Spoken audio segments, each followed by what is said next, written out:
This is Arvin Vohra, founder of Vohra Method, and in this video I'm going to show you how to use Mumble.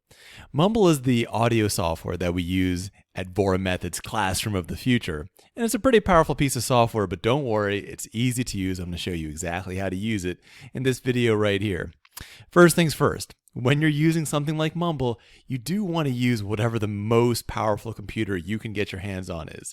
So whatever the strongest computer in your house is, whether that's a Windows or a Mac desktop, maybe a very powerful laptop, that's what you want to use.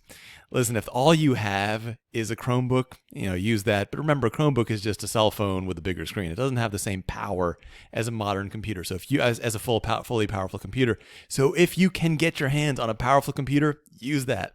Second thing, with something like Mumble, you have to use a modern browser. You can't use grandma's browser for this. So you can't use Internet Explorer or Safari or Microsoft Edge or any of those type of browsers. You need to use something like Chrome or Firefox, an advanced browser like that. With that said, let's talk about how to actually use it. Here's what you do. You go to vohramethod.mumble.com and you press enter.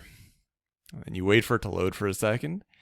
And then you're going to enter your name. Now, here's the important thing. Your name, it's not going to be your email address, not going to be some ridiculous street name.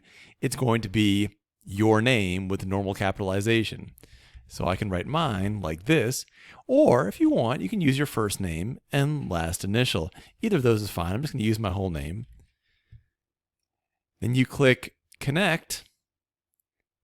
And that's it. From there, the instructors are going to put you in the right room and all that kind of stuff. That's the whole thing. Just make sure you're using a good computer, the most powerful computer you can get your hands on, and make sure you're using a modern browser like Chrome or Firefox, and you'll be good to go.